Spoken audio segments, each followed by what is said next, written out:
Naglaro na ang MVP ng Mindoro at ganito siya kalakas.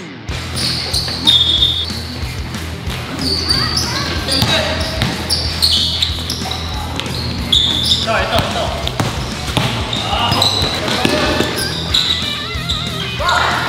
May reklamo na nga sa kanila ito eh. Tigas doon dito.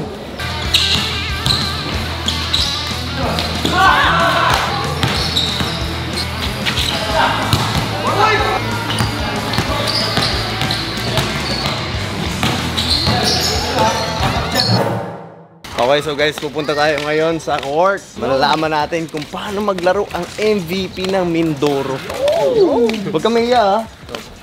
Larabas mo lang laro mo, ha? Sir, saan siya ya? Ano, sir? Pag nahiya ka, hindi ako mahiya. Pag di ako nahiya, di ako namamasa. Dumaan si Bino dito, pauwi na kami. Kaming dalawa. Tapos tumingin sa bahay. Tagal. Paglagpas sa bahay.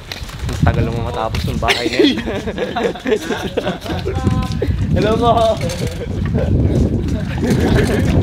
Arman, you better watch out. You better not cry. You better not cry. I'm telling you why. Santa Claus is coming to town. You're doing it, guys! Kaya ko. Buti nandiyan si Miko. Ganito yung mga tsura ng mga nagbubuhat ko yun.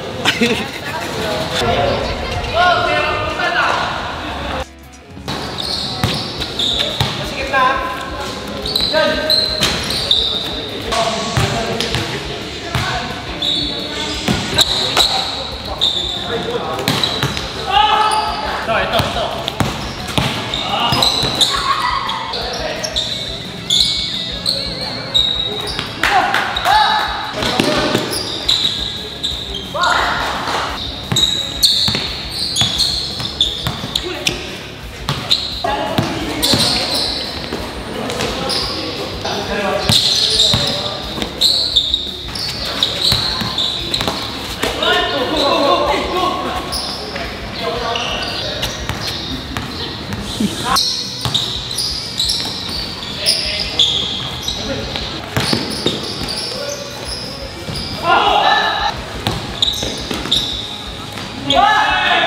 Kahit first time pa lang, kumbaga yung laro ni Erlan, alam mo yung relax lang, yung walang halong pilit. Tapos nababasa niya yung depensa, yung laro din namin. So, very matured.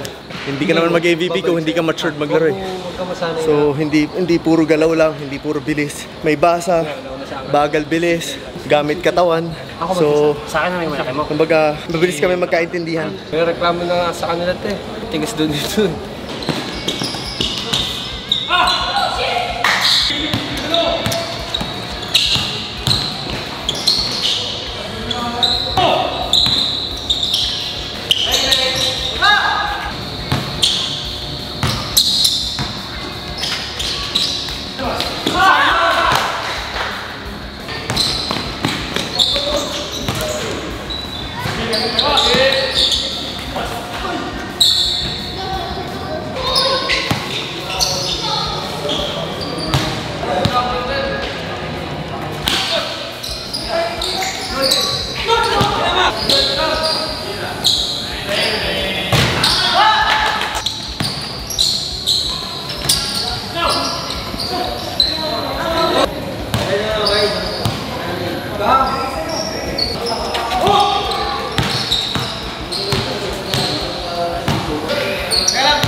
Yun, ang masasabi ko sa laro ni Erlan, napaka-basic, piso-piso siya, tsaka napaka-kalmado niya sa court. Tsaka ang nakakatuwa dun, yung sinabi nung kalaban. Kasi sabi nung kalaban sa akin, grabe daw si Erlan, napakatigas daw ng katawan. Eh, fresh na fresh galing Mindoro pa ako yun, kaya fresh na fresh yung tigas ng katawan. Tsaka, ano siya, batang graduate ng police, kaya matigas sa maskulado. Solid yung play niya, yung laro niya, yung galaw niya. Sobrang kalmado. Kumbaga, hindi siya yung nagmamadala, hindi siya ma-crossover na player. Kumbaga, jump shot lang. Piso-piso lang siya.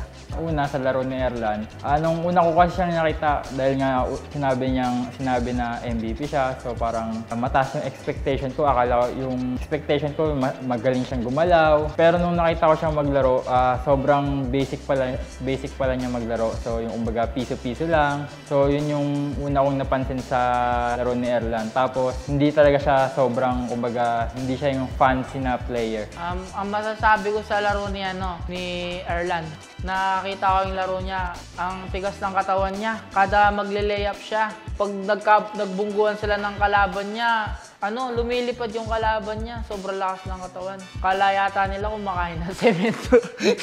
Yan guys, grabe. Itong Erlan na to, ngayon ko lang nakita.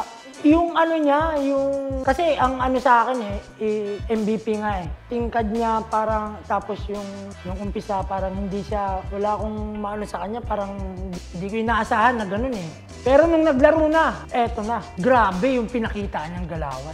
Oo, systematic. Kaya sinabi ko na systematic guys, yung sistema niya, hindi muna siya yung persa ng persa. Binabasa niya yung galaw ng kakampi niya kung saan siya po pwedeng pumesto. Wala na akong masasabi sa laro ni Erlan. Piso-piso talaga siya maglaro. Napaka-solid na katawan. Basic lang siya gumalaw. Hindi masyado ma-crossover. Saka tumitira sa labas.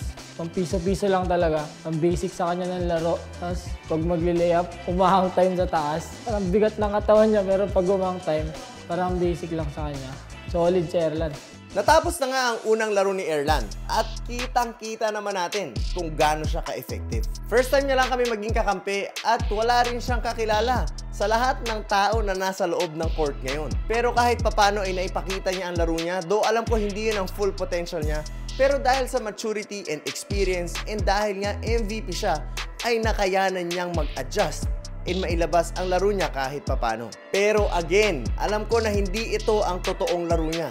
Alam kong meron pa siyang mas maraming kayang gawin.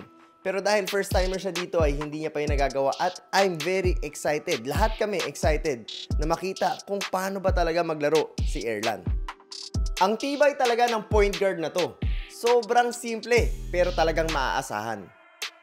At yun ang nakita ko sa laruan ni Erlan. Pero hanggang dito na lang muna guys, and sa mga susunod na videos ay makikita nyo kung paano naman mag-ensayo ang isang MVP ng Mindoro.